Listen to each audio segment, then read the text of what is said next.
여러분 안녕하십니까? 요즘은 이 테스형을 모르는 사람은 대한민국 사람이 아니라고 해도 지나친 말이 아닐 정도로 테스형이 유명해졌습니다. 이 말이 시사하는 것은 너 자신을 알라 이것이죠. 물론 이것은 소크라테스가 만든 말이 아니라 델포이에 있는 아폴론 신전에 돌에 새겨진 글귀임은 누구나 다 아는 것이겠습니다. 그런데 더욱더 중요한 것은 소크라테스가 이 말에 꽂혀서 자신을 알았다는 겁니다. 그리고 이 남에게도 자신을 알기를 권한 것이죠. 이 말을 점잖게 하면 너 자신을 알라 하겠지만 조금 낮춰서 말한다면 네 꼬라지를 네가 알아라. 제 고향인 경상도 말로 하면 네 꼬라지를 알아라 이런 말이 아니겠습니까? 근데 꼬라지를 알지 못하는 사람들이 너무나 많죠. 그런데 이 말은 인류가 생존하는 한 영원히 잊혀져서는 안 될 그런 중요한 말이 될 것입니다. 최근에 제29차 퇴계학 국제학술회의가 있었습니다. 서울에서 열렸고 아주 주옥 같은 논문들이 수십 편 발표되었습니다. 그런데 퇴계 선생은 여러분 아시다시피 성이 이씨죠. 이씨고 이름은 물이 넓고 깊다는 뜻입니다. 이름 참 잘 지었죠. 물이 넓고 깊다. 보통 넓으면 얕고 깊으면 좁은데 이 글자는 물이 넓고 깊다. 그래서 제가 항상 이름을 함부로 짓는 게 아니다. 사람이 이름대로 사는 경우가 많은데 퇴계 선생이 바로 이름 그대로 넓고 깊은 학문의 세계를 이룩한 것입니다. 그리고 이 퇴라는 것은 여러분 아시다시피 퇴라는 것은 물러나다는 뜻이죠. 그리고 이 계라는 것은 시인의 계자입니다. 그러니까 퇴계 선생이 고향에 온헬이라는 곳인데 이 마을 앞에 마을이 있으면 이 앞으로 아주 실개천 같은 개천이 하나 지나가고 있어요.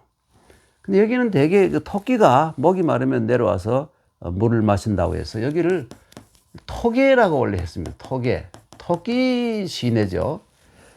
그런데 퇴계라는 뜻은 뭐냐면 다시 이 토끼 시내로 돌아간다는 뜻이 되죠.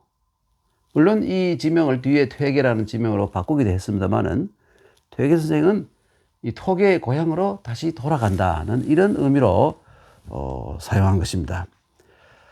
선생은 바로 1501년에 태어나셔가지고 1570년에 향년 70세로 돌아가신 우리나라의 아주 대표적인 성리학자라고 할 수 있겠죠. 그런데 선생의 학문과 삶을 딱 한 글자로 압축을 하면 바로 이 경자가 됩니다. 경자입니다. 예.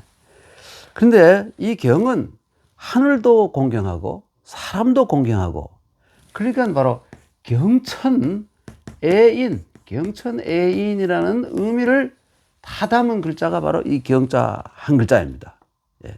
그러니까 이 글자는 기원전 1100년에서부터 기원전 770년까지 존속했던 주나라, 그래서 정확히 말하면 서주시대죠.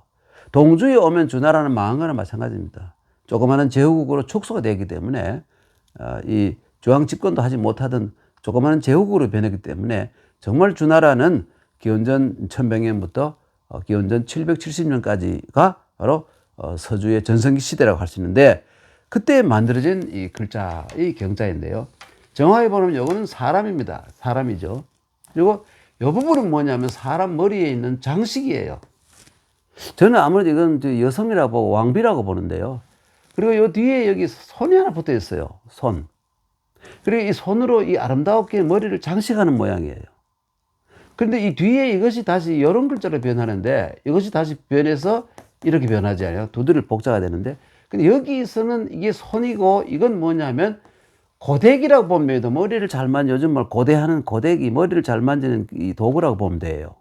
그래서 그럼 이거 왜 이런 단장을 하느냐 하면 신전에 나가서 왕비는 원래 신전에 나가서 청소할 의무가 있습니다. 정리할 의무가 있어서 신전에 나가기 전에 마음가짐을 아주 이 공경하는 마음을 가져야 된다. 이렇게 해서 만든 글자입니다. 이 부분은 보통 우리가 이렇게 쓰는데, 초두변을 쓰는데, 사실은 속재 차이고, 속자이고, 이거 틀린 거예요. 사실은 이게 떨어져 있어야 됩니다. 이렇게 떨어져 있어야 돼요.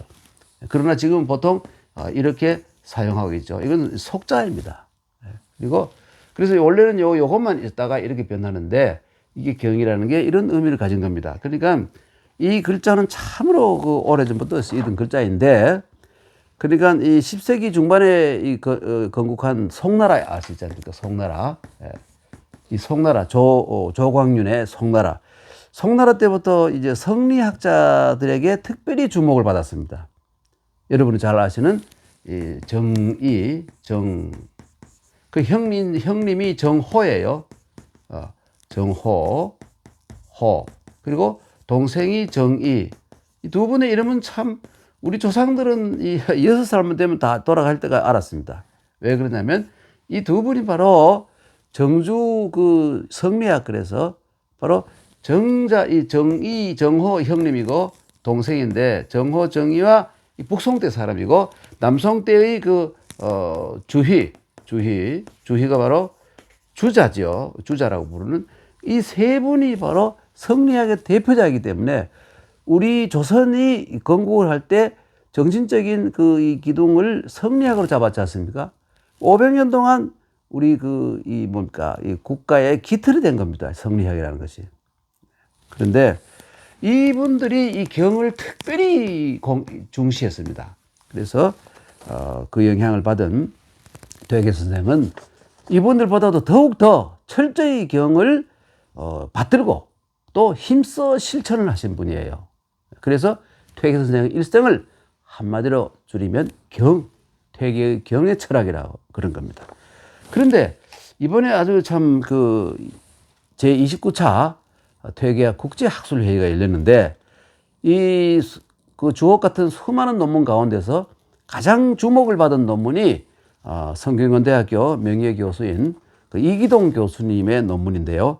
제목이 코로나 사태의 퇴계학적 극복 방안입니다. 예. 그러니까 아주 시의적절한 논문이라고 할 수 있겠죠. 이 논문이 신문에 보도되었는데, 제목이 바로 퇴계형의 코로나 대처법, 이렇게 이 제목을 했는데, 이 참 그 내용은, 그러니까 이 대처법의 내용은 뭐냐? 퇴계 선생이라면 분명히 이런 처방을 내렸을 것이다. 뭐냐? 적게 먹고 천천히 호흡하라. 물론 깨끗하게 하는 건 뭐 당연한 일이고, 이런 상황에서는 적게 먹고 호흡을 천천히 하라, 이런 처방을 내렸다고 이기동 교수님은 생각하신 겁니다. 그런데 한 가지 이 주목할 만한 일은, 이 기사를 쓴 유석재 기자가 이 기사에서 퇴계를 한국판 테스형, 한국판 소크라테스형이라고 해서 줄여서 퇴계형이라고 부른 겁니다. 이 한마디는 아주 우리에게 멀리 계시던 것으로 느껴지던 퇴계 선생님을 바로 이 현대인과 아주 가깝게, 그리고 이웃집에서 볼 수 있는 다정한 할아버지를 본 듯한 그런 친근함을 느끼게 하는 촉매가 될 것이 틀림없는 것 같아요. 실제로 퇴계 선생은 아주 자상하고 친절하신 그런 분이 맞습니다. 왜 그러냐면 항상 사람에 대한 공경도 평생을 실천하며 사신 분이기 때문에 그런 겁니다. 그러니까 엄격한 이 선생에서 다정한 형님으로 오신 이 퇴계 선생을 우리는 친근히 하고 존경하지 않을 수 없게 되었습니다. 저는 이 기회에 이 퇴계형의 형자이지 않습니까?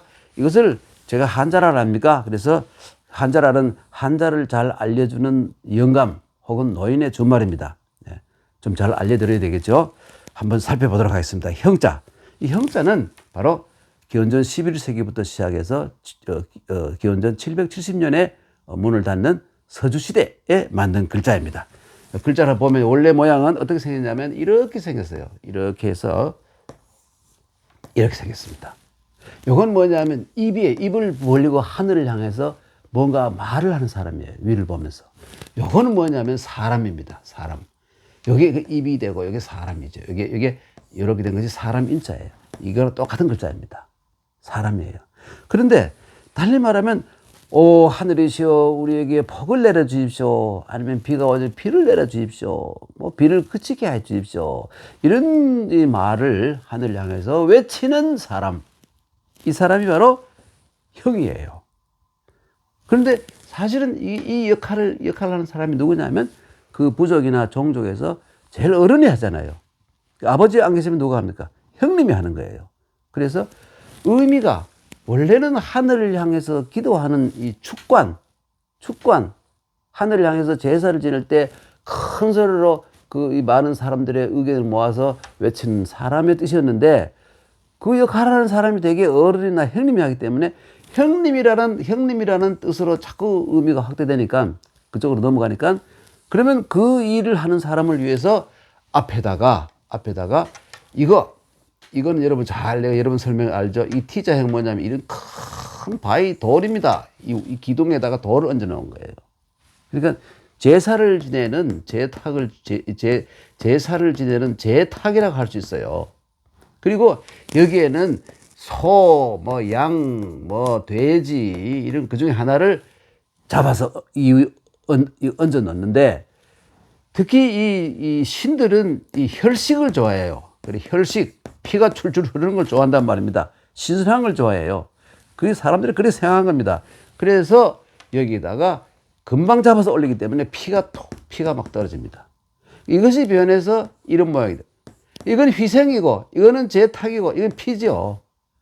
그래서 이게 뭐냐면 이 의미가 기라고 발음해서 귀신, 이 하늘, 땅에 있는 신을 다 포함했는데 그 다음에 의미가 좀 축소되면서 땅귀신이라는 의미를 가지게 됐어요. 그리고 신이라는 존재는 인간들에게 공경을 받고 뭔가 자기가 또 인간들에게 뭘 보여줍니다. 그래서 이걸 다시 이 시라고 읽기도 했어요. 신이 어떤 자기의 위력을 보여줄 시자가 되는 거예요. 그래서 이걸 보통 보일시라 그러는데 보일시예요. 보여준다 이런 뜻입니다. 보여준다는 시예요. 그리고 원래 의미는 귀신기, 그 다음에 시, 동사가 되면 시가 되겠죠. 그래서 이 글자를 여기다 아까 그 형자에다가 이 글자 앞에다 이걸 집어넣어 가지고 다시 축자를 만든 겁니다. 축이라는 건 뭐냐면 하늘을 향해서 그 사람들을 대표해서 그 희망사항을 큰 소리로 아뢰는 사람이 축이에요. 그래서 지금도 일부 지방에서 제사를 지내는데 보면 축관이라 축을 잃는다. 축관 이런 또 역할이 있어요. 예. 그래서 여러분 예를 들어서 요즘 부조를 하지 않습니까?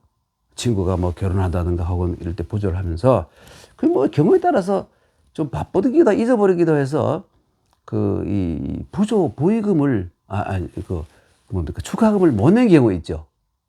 그때는 여러분이 전화를 하든지 만나서 축합니다. 이렇게 얘기해야 됩니다.